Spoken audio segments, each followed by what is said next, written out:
हम बार बार वही बोल रहे हैं, एप्लीकेंट के घर वालों ने, जिनकी मृत्यु हुई है उनके घर वालों ने, जो एप्लीकेंट है उसमें गैर अर्जदार पीएसआई भवाड़ भी है। हम वही बोल रहे हैं कि जो 2 जेंट्स लोगों ने आरोपियों को ले गया उन पर और पीएसआई भवाड़ पर सबूत मिटाने की कोशिश करने के मामले में, आरोपियों को फरार करने के मामले में 201 और 107 की आईपीसी सेक्शंस लगाई जाना चाहिए। आज वो पीएसआई है, अगर आप मेरे को बताइए एक्सीडेंट का केस है, आज अगर इस पीएसआई के ऊपर में कोई कार्रवाई नहीं हुई, कल अगर कोई व्यक्ति इसके सामने मर्डर कर देता है और इसको अगर इन लोग जाने देंगे तो आप ये बोलोगे कि यार जिसने मर्डर करा था वो सेफ नहीं था, दूसरे लोग उसको मार देते थे, इसलिए पीएसआई साहब ने उसको भगाने में मदद की वहां से। ये गरीब घर के लड़के हैं, अगर ये गरीब घर के लड़के नहीं रहते, मैं पब्लिक आप लोगों से एक क्वेश्चन पूछता हूँ, अगर ये गरीब घर के लड़के नहीं रहते, कोई बहुत बड़े घर के लड़के अगर ऐसा तरीके से मरते बुरे तरीके से, वहां से पीएसआई उनको भगा देता, तो क्या वो पीएसआई तुरंत सस्पेंड होता था कि नहीं होता था?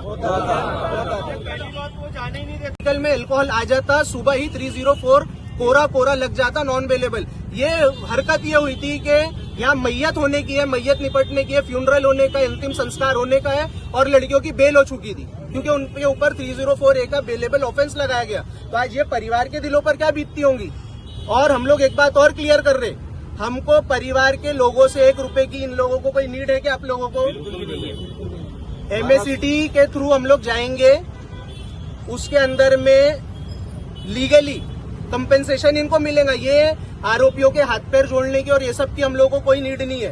तो ये लोग ऑफर भेजना, ये करना वो करना, इसकी भी कोई कोशिश ना करें। मैं आपके जरिए से भी ये बात सब जगह फैमिली के बिहाफ पे बोल रहा हूँ। आप फैमिली, आप मेरी बात से अग्री है या नहीं है, ये आप बताइए। तो एक पॉइंट यहाँ क्लियर कर दीजिए कि आपको कोई ऑफर आया था किसी तरह? नहीं, ये अफवाहें उड़ रही है जगह जगह से, हमें अब तक ऐसा कुछ नहीं है। तो हम आपके थ्रू एक मैसेज भेज हम रहे हैं। एक और दूसरे लोगों से अपील करना चाहते हैं कि भाई बगैर हमसे संपर्क करे किसी भी प्रकार का वहाँ निवेदन न दें। अगर आप देते हैं तो पहले हमें उसकी कॉपी भेजें, अगर हम यस बोले तभी है। अगर कहीं प्रोटेस्ट हो रहा है तो लोग अपने ऊपर कर रहे हैं, हमारे इससे कहने कुछ भी नहीं है। जाने नहीं देता, वो बिल्कुल जाने नहीं देता था।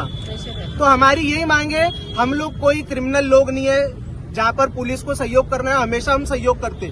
आप मेरा भी रिकॉर्ड उठाओगे, हम पुलिस के सहयोगी लोग हैं, लेकिन जहाँ पुलिस गलत जाएंगी वहाँ पुलिस के खिलाफ बोला जाएगा। आज हो सकता लोग मेरे को समझाते हैं कुछ लोग कि तुम बहुत आगे बढ़ करके रिस्क ले रहे हो, कल को तुम्हें फंसाया जा सकता। तो मेरा बचाने वाला सिर्फ मेरा अल्लाह है। मेरे को पुलिस रहे, बदमाश रहे, कि आप ये मेरे को अगर बोलोगे कि बहुत बड़े घर की लड़कियां है, तो मेरे को ऐसे कुछ लोगों की दुआएं हैं जिससे मेरे को ये टेंशन ही नहीं है, ये चीजों में मैं फंस जाऊं मर जाऊं, मेरे को वो सब चीजों का कोई डर नहीं है। तो मेरे को ये सब समझाने वाले अगर मोहब्बत में समझाने वाले थे तो उनका वेलकम है। कोई डर बैठाने के लिए समझाने आता है तो आप ये चीज ध्यान में रखिए कि डरने डराने का यहाँ पर कोई सवाल नहीं है।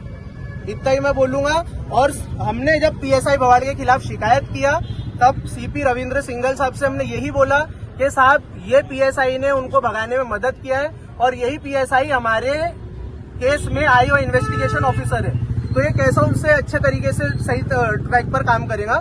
तो सीपी साहब ने तुरंत उससे